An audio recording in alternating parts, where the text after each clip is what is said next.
Well, hello everybody. Thank you very much for inviting me. I'm going to talk about well-being, and I have to say this is not rocket science. So what I've tried to do is give some really practical ideas about how we can actually promote employee benefits around the well-being space. I've been at Hays for just over a year, or just nearly a year, and Hays is probably the most digital company I've ever worked for in terms of its digital marketing, the way we recruit people through LinkedIn and through Facebook. We have a whole young marketing team dedicated to that. We have over a million LinkedIn followers, which I can't believe. And so they have dragged me into the 21st century, much to the amusement of my teenage children, and got me blogging on the Hays Viewpoint blog site, which goes global. And they asked me to do a piece on well-being. And it occurred to me that when you go around and you say to employees, how are you today? People say, yeah, I'm okay. And you take that as being fine, which is another really mediocre word. And what we want really, and the reason I've entitled this, we want more than just okay. As employers, that's what we're aiming for, that when we actually ask employees how they are, we want highly motivated, engaged employees who are going to say, yeah, I feel great about this company. So just to give you a little bit of background about me, I joined Hays in February last year, so just about a year. Came from Legal & General, where I was there for 7 years. Quite a different company, as you can imagine, being in financial services, long-term products. Recruitment is a very fast-moving environment. Hays is called the bellwether of the economy because depending on whether we're recruiting permanent or temporary people, you can tell how companies are actually doing. Went to Burberry, again, quite a different company, fast-moving retail. P&O Nedloyd, which was container shipping and logistics, and Texaco. And the reason I mentioned Texaco is that I started out my working life in business. And I think that's really stood me in good stead being in HR, because you can have the best HR policies that you want, but if you don't get the business on board and actually demonstrate the value, they won't go anywhere. And I think that's the underpinning ethic that I try to put forward, is that you have to get the business engaged and motivated. And I think, I was working for Texaco in the 80s and 90s, and part of my responsibility was their expense budget. And at that time, it cost £55 million just to keep the service station network painted and new pumps, etc. But then we had another £60 million of overheads on top of that. And when you start to calculate how many litres of petrol you have to sell, when the government takes most of it in tax, to cover that sheer cost base before you start to make any money, I think it's worth bearing in mind when you've got a good HR strategy, or even looking at the cost of benefits, as to how many litres of petrol you've got to sell, how many products have you got to shift, how many raincoats have we got to sell at Burberry, how many people have we got to place at Hays. And it's a really good way of making it come alive. So I thought I'd start off by talking about the meaning of well-being, because it's a word that is the in word at the minute, and what it actually means, at least to me. So physical health, first of all. Everybody has coughs, colds, aches and strains, but also physical well-being as defined under the Disability Act, so people who have registered disabilities. Emotional health, everybody has good and bad days, but also there's a whole raft of mental illness, which is much more difficult to talk about and for people to actually understand. The working environment, we spend a lot of our time at work, so it's not just about the health and safety aspects, but also about the colleagues that you work with, your team, your manager, and about how comfortable we are with equality and diversity. Put financial there. Finances is one of the biggest causes of stress, as I'm sure we all know, and so actually being confident in the way people manage their finances and being comfortable can take away a lot of that thought and stress when people are at work. Learning and development, the ability to reach our potential, both outside work and in work. And I think this is quite important, because learning and development quite often is separated off from reward and benefits. But actually, I think the whole well-being concept embraces a lot more than just reward and benefits. And finally, this whole issue of work-life balance. And that means different things to different people, but it's very important that each person feels comfortable that they're doing the things that are important to them, both outside with their family or their friends or in the community, as well as at work, and that the organisation cares about that. So if we get the right balance of those for each of us, we have a much better sense of our own well-being. And if we've got a good sense of well-being, we can concentrate more and we can be more productive at work, which is the whole aim of it from us as employers. We want people who are appropriately fit, and I use the word appropriately because sometimes when people have got a disability, it's something that is fit according to their abilities. And when I was at L&G, we were unionised and we had quite a long conversation and we came up with this appropriately fit as being a much better way of expressing it. Engaged at work and productive. And employee benefits are expensive. When you add them all up together, they cost the companies a lot of money. And we want it to be a win-win situation for everybody. It's more than just saying you are expected to provide private health insurance as a big company. That private health insurance has got to work for us.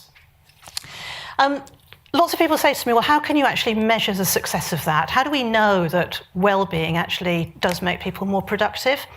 And I think, I don't know how many of you run employment engagement surveys, but in the past, as well as getting an engagement index, I've actually set up a well-being index and taken all those questions that talk about bullying, for example, or whether my manager cares about me, or whether I appreciate the benefits, and come up with a separate index for well-being.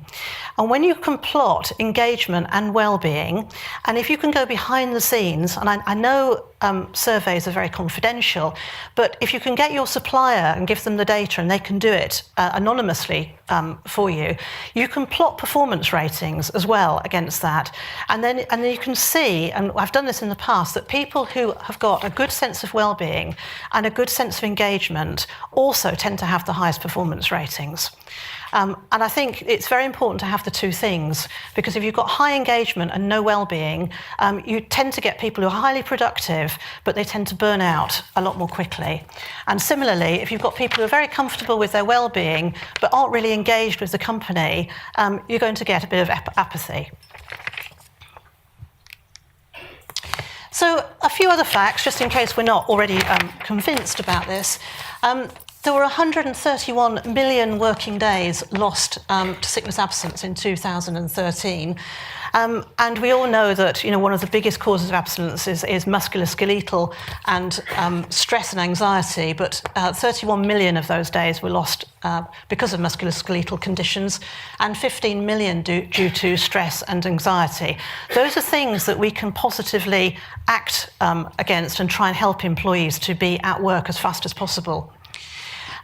There's also the whole issue of demographics. I'm not sure whether anybody's actually seen this happening yet, but if people are going to be working longer, and given the new pension regulations that are coming in April, it looks like a lot of us will be working longer. The whole issue of maintaining a healthy workforce is becoming more important. In terms of financial well-being, I thought the Money Charity has just issued a really interesting report. You can pull it off the internet, but it gives some really interesting facts, financial facts about the UK. So I didn't know, but 25 properties are repossessed every day.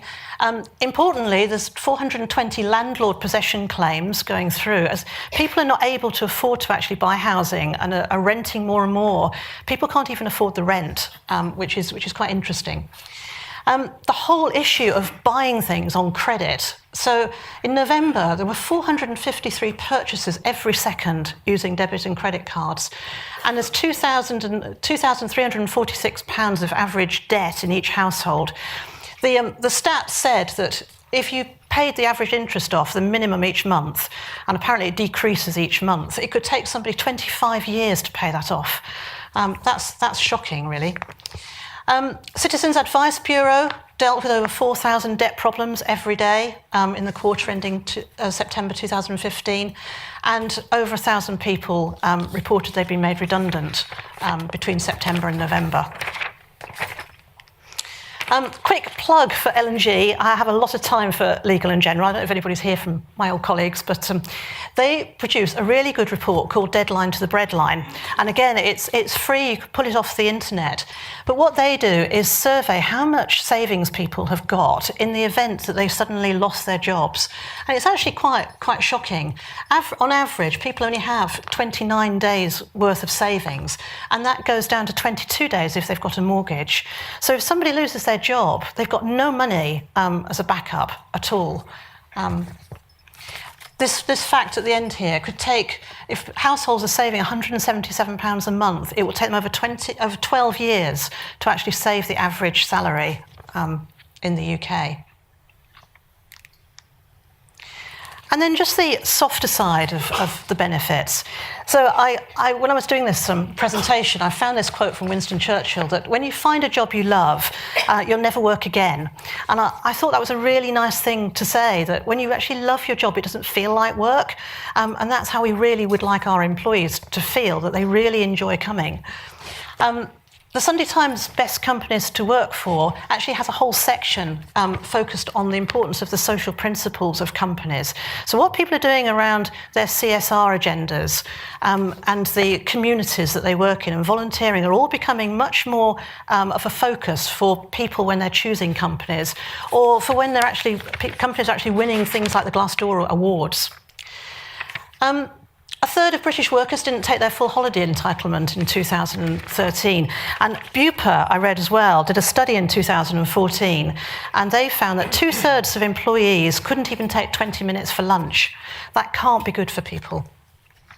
And interestingly, on the health side, over 180,000 people signed up to cycle to work in 2014, an 11.6% increase over the previous year. So the question is, well, how can we actually make our benefits work better? And I think a lot of this is around how we present them. So we ran the engagement survey at Hayes last year, and I was looking at our group central services area. I was really pleased to see, because obviously they, of all people, should know about our benefits, that 90% of them said that they did. They understood our benefits.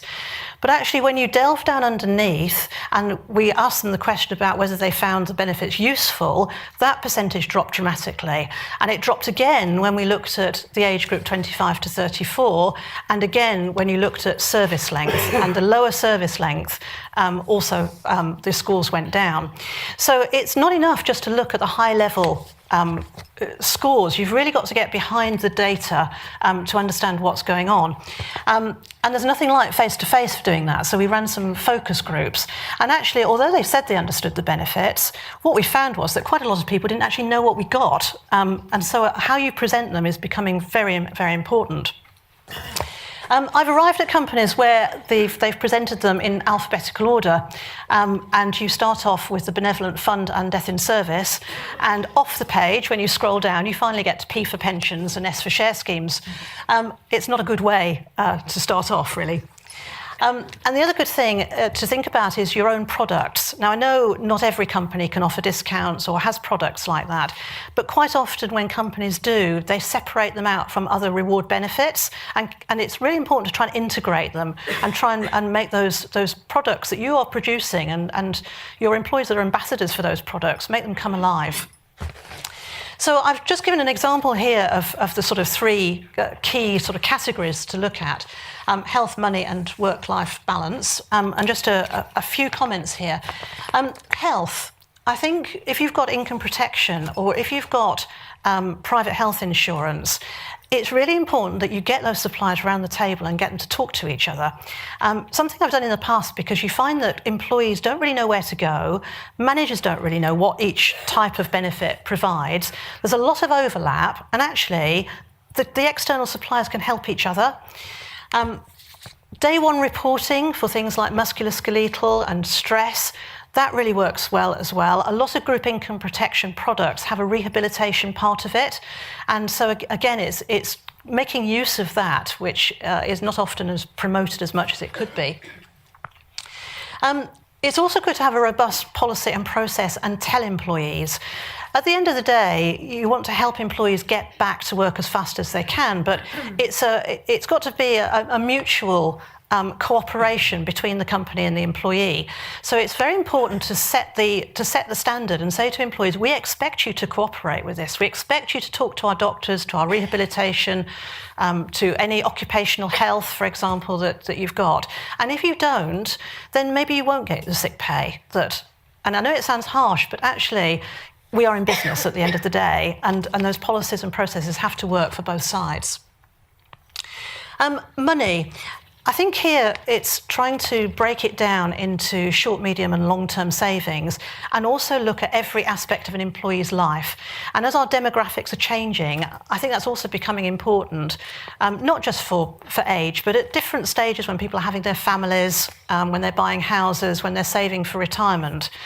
And therefore to try and divide them up into things that can help people on everyday matters, for example, with retail discounts, or how the share schemes can work, is really important. People don't understand some of those areas. Will writing is something as well that is quite an interesting one. We put that in place when I was at L&G. We felt it complemented all the protection products and pension. You want to protect your loved ones when you die. There's nothing worse than not having a will. And it's surprising the number of people who don't have one. And then work-life balance. Here are all the CSR type things like volunteering, give as you earn, but also things like holidays, flexible working, learning and development. They're all on that side. And embracing all of them, and the reason I've got it in italics, is the employee assistance programme. Because again, I think a lot of times it's not used as often as it could be. And people tend to think it's only there in a crisis when people are in trouble at work. But actually, employee assistance programmes offer all sorts of information about moving house and finding childcare and changing jobs and schools, as well as debt and health issues.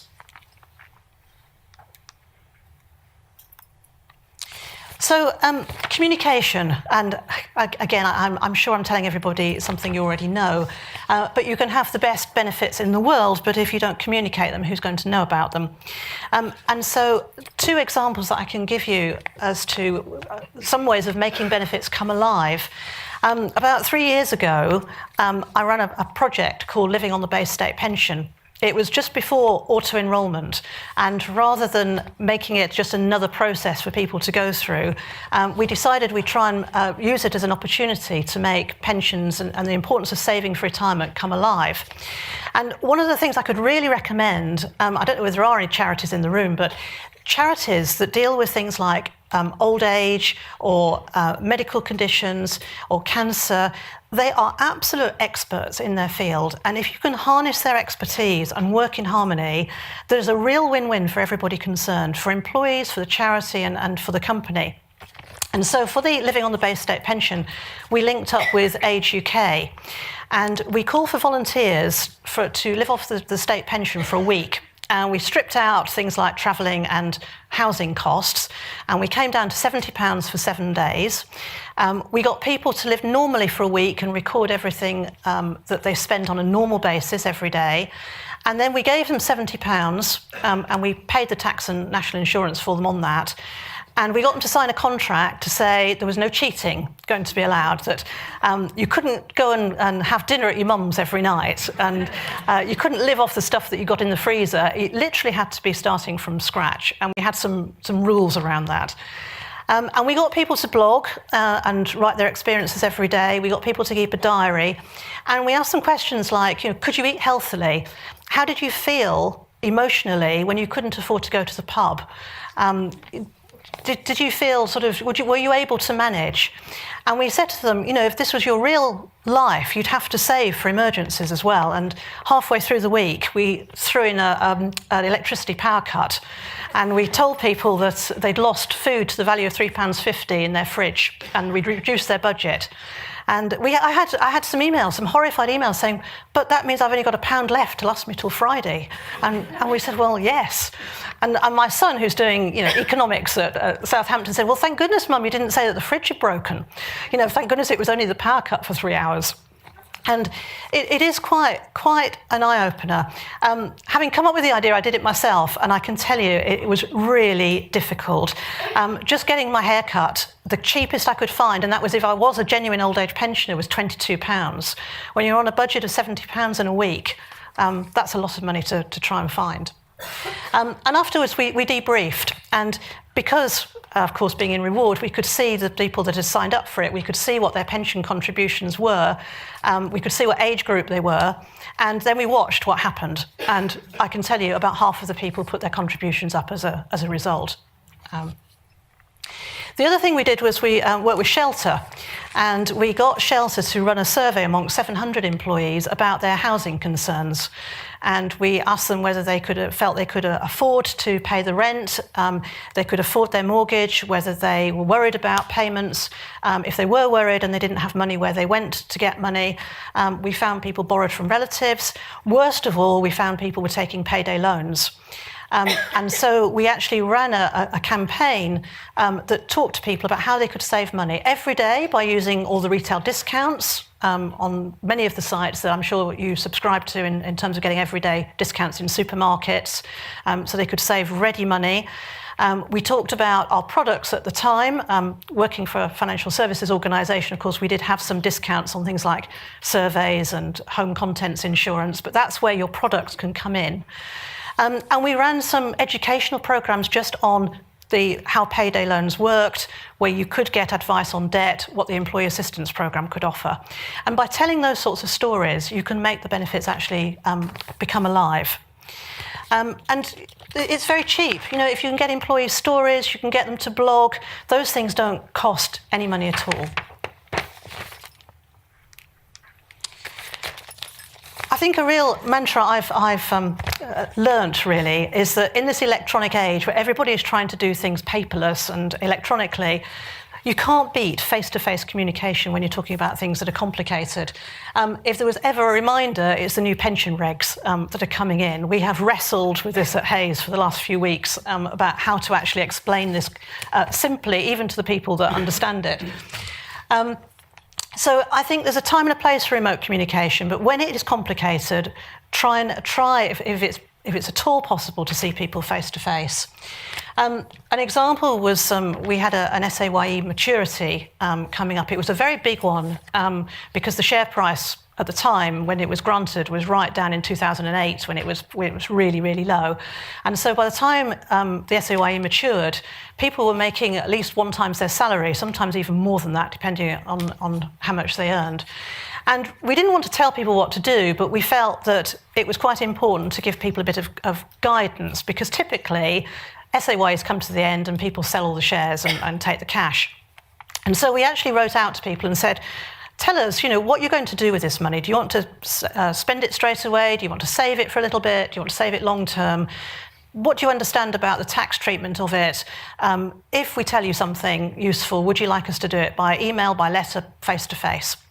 And as a result, we did a lot of presentations face-to-face, explaining about capital gains tax, explaining how you could put your shares from an SAYE straight into an ISA, and actually, if you took them out of the ISA, they'd be tax-free. A lot of people did that. A lot of people who said they were going to sell straight away moved them into the ISA and then kept them there. And as a result of that, we had about 70% of people that kept their shares as opposed to just selling them. It made a big difference in terms of employee engagement and buy-in into the company. It's very difficult for employees to find good information out there. And I think there's a whole issue around duty of care and benefits, particularly when it comes to things that are complicated, and the fact we're having to auto-enroll people into a pension, and most people don't opt out because they don't really understand it, but the fact they've been forced into a pension and then faced with some of these complicated legislative things, I think there is a duty of care for employers to give enough information for people to be able to make a decision. And it's really important to emphasise the difference between information and advice on this. And a lot of management I've come across are terrified of us, giving advice, but actually good information is fine. The place that admin becomes much easier is when it is electronic. And I think that's the difference, that when it comes to doing things, if people have got to go into several websites or print off a form or send it off, apathy kicks in again. So the easier you can make it in terms of admin, the better it is.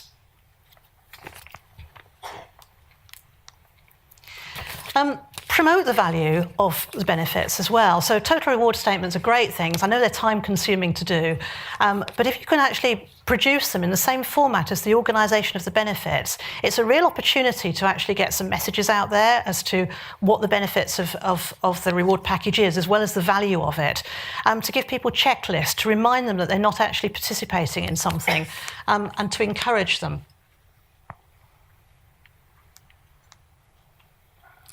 And finally, I can only emphasise the communicate bit. I like this cartoon. To choose to do nothing is still a decision. Well, yes, it is, but nothing much is going to happen by doing nothing. And typical comments that I get is, I don't understand pension, it's too complicated. I haven't got around to it. I've only been in Hayes for 11 months. I've lost count of the number of people who say, yeah, I must come and talk to you about your pension. My pension, I don't know what to do. And then I sit there and think, you haven't actually come yet. You haven't done anything. I had a young consultant that had just joined from university come and see me. He's working on one of our Hayes recruitment desks for around the reward space, and he came to talk about the importance of benefits and what sort of things he should be taking into consideration when he's recruiting for clients. And I said to him, well, what was important to you when you looked for a company to join and you were a graduate? And he said, oh, money. So I said, well, what about pension or share schemes? Oh, I'm too young. I've got plenty of time to think about that. And I think that's the bit we've got to challenge and try and get those young people engaged earlier. I didn't know about that. That's a common thing. If we communicate, it will cost us. Now, I know about budgets and everybody's on a shoestring and trying to save costs, particularly when we've got this dodgy economy. But there are lots of ways that you can do things that don't cost money. They cost a bit of time, but they don't cost money. Lunch and learns, focus groups, again, the face-to-face communication and making it as easy as possible. That would be my recommendation. Thank you very much.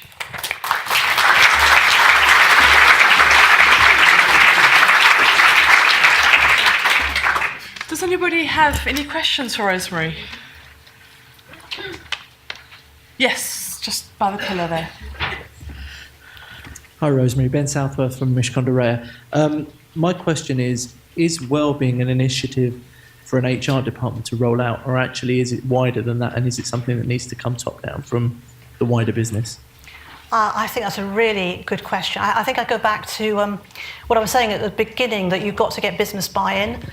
Because a lot of these things, they seem a bit of a soft touch, if you like, and business needs to see the value of it. And I think if you can prove to them that well-being actually makes a difference on productivity, the things like the well-being index and matching it to performance ratings, I think you do get engagement.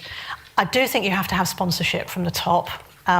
When I was at L&G, we had all the managing directors and the board actually put comments on our total reward statement about how they supported each area and what it meant to them as a family to take time out and to have holidays and be with their family, not just be at work all the time. And that made a big difference to people, I think, that it was okay to be away from work. So yes, I absolutely agree with you. It's line managers, it's HR can coordinate it, but they can't make it happen on their own. Thank you very much. I'm going to wind it up there. Thank you very much. Thank you very much.